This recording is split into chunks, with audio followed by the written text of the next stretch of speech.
Oi, gente. Meu nome é Raila, sou estagiária em licenciatura em Biologia. E eu vou estar aqui no canal, juntamente com vocês, resolvendo exercícios dos Enems passados. A gente vai pegar os exercícios dos Enems passados, vamos resolver. E ao final, a gente vai fazer um tome-nota para a gente poder estar anotando os principais conteúdos presentes nesses exercícios para a gente poder estudar. Ok? Sejam bem-vindos ao canal. Curtam, se inscrevam e vamos lá à videoaula.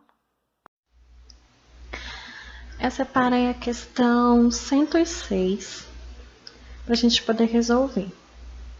Os botos cinza, Sotaria guianensis, mamíferos da família dos golfinhos, são excelentes indicadores da poluição das áreas em que vivem, pois passam toda a sua vida, cerca de 30 anos, na mesma região.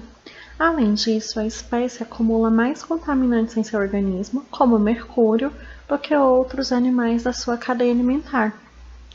Os botos cinza acumulam maior concentração dessas substâncias. Por quê? Letra A. São animais herbívoros? Não, gente. Botos são animais carnívoros. Letra B. São animais detritívoros? Não. Como eu acabei de dizer, botos são animais carnívoros. Letra C. São animais de grande porte? Bom, eles são animais de grande porte, porém, a acumulação dessas substâncias no organismo não é justificada pelo tamanho do animal. Letra D. Digerem o alimento lentamente?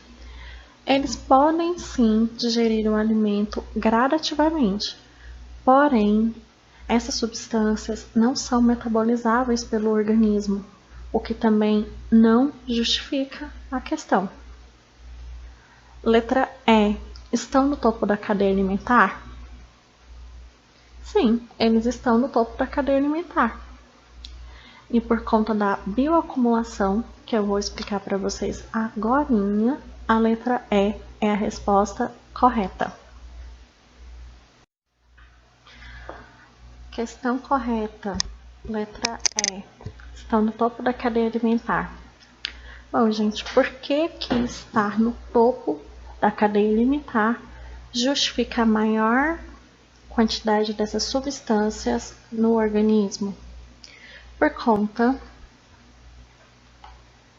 da bioacumulação. As principais propriedades dos metais pesados, também denominados elementos traço, são os elevados níveis de reatividade e bioacumulação. Pois bem, gente, o mercúrio é um metal pesado muito utilizado nas atividades de garimpo. E é dessa maneira que ele vai parar nos nossos rios e lagos, representando um dos principais contaminantes de rios e lagos do Brasil.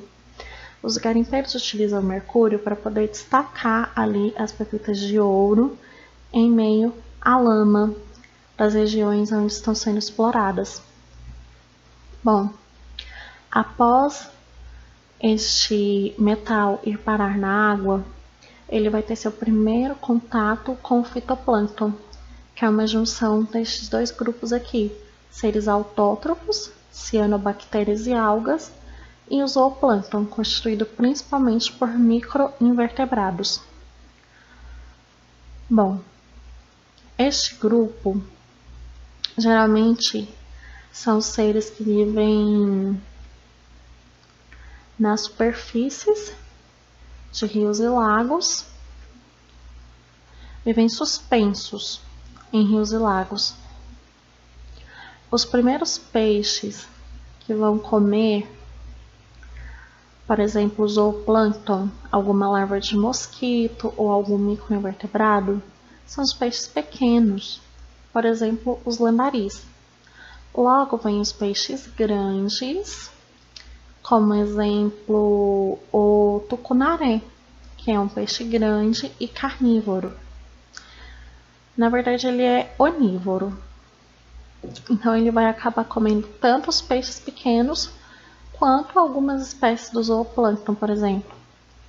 E aí logo, representado aqui como topo de cadeia, os seres humanos vão comer o tucunaré. Aí, bom, para explicar um pouco para vocês sobre como funciona a bioacumulação. Vamos supor que em um invertebrado, microinvertebrado aqui do zooplâncton, nós temos 1 grama de mercúrio. Aí o lambari, um lambarizinho desse, vem aqui e come 3 microinvertebrados. Agora, um lambari deste tem 3 gramas de mercúrio no seu corpo. Aí vamos supor que o tucunaré vem aqui e come 2 destes lambaris. Ou seja, agora o tucunaré tem 6 gramas de mercúrio no seu corpo. Aí vamos supor que o ser humano vem aqui e come 2 tucunarés. Agora o ser humano tem 12 gramas de mercúrio no seu corpo. Bom, a intoxicação por mercúrio é uma coisa muito séria. É muito frequente no nosso país devido às atividades de garimpo. E os principais sintomas são anormalidades no sistema nervoso central, distúrbios visuais, alterações motoras, tremores musculares, alteração do estado mental, perda de audição, dermatite, queimadura e convulsão. Esses principais sintomas são sintomas de curto prazo, não representam longo prazo. A longo prazo, uma intoxicação frequente e não tratada por este minério pode trazer problemas bastante, como eu posso dizer, acentuados na sociedade. Por exemplo, podem ir lá alterar as sequências de base do seu DNA e você pode vir a ter um filho, um bebê, com uma anomalia genética decorrente dessa alteração das suas bases de DNA.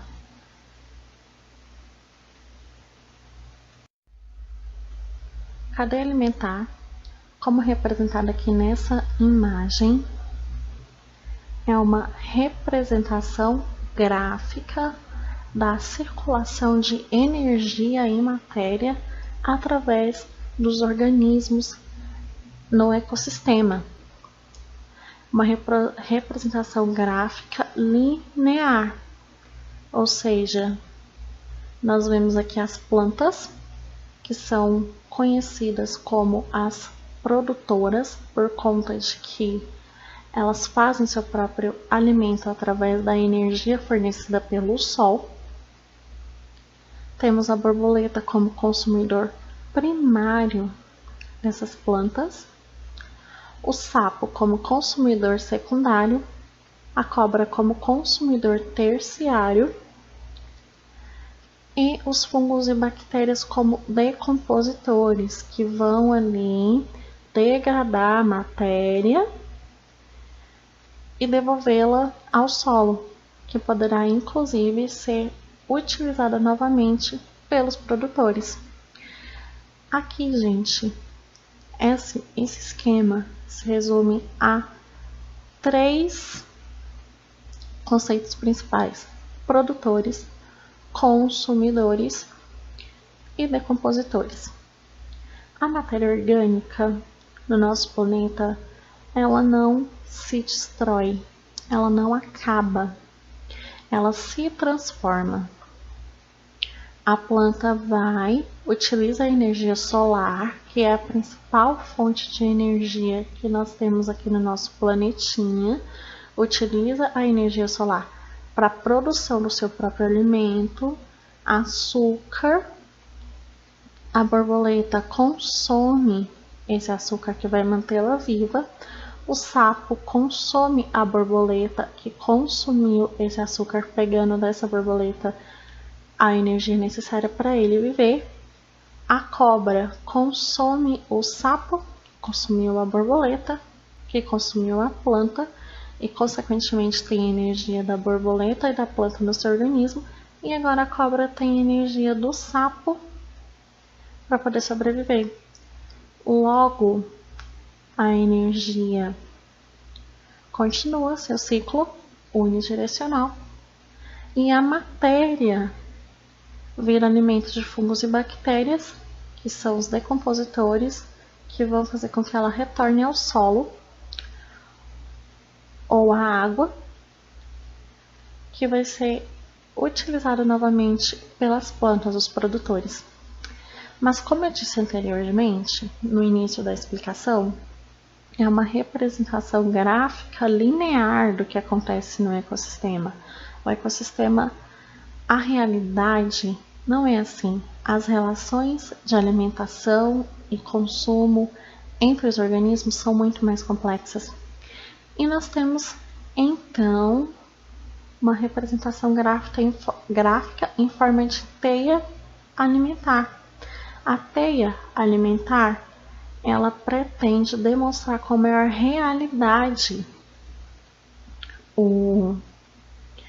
as relações de alimentação entre os animais no ecossistema. Por exemplo, ela representa aqui animais onívoros, animais que se alimentam dos produtores, que se alimentam dos consumidores primários e que são alimentos de outros animais também. Então, essa é a diferença entre cadeia alimentar e teia alimentar. A cadeia alimentar é uma representação linear e a teia alimentar é uma representação com maior verdade, com uma realidade mais próxima da realidade do que acontece com os micro-organismos no ecossistema. Para finalizar, temos aqui o nosso tome nota, onde eu destaquei objetivo geral, estudar cadeia alimentar, e objetivos específicos, comportamento de metais no organismo. Bom, o Enem não é uma prova que exige bastante conteúdos específicos. Geralmente, nós temos uma prova bastante ampla, que abrange muitos conhecimentos para conceituar uma questão apenas.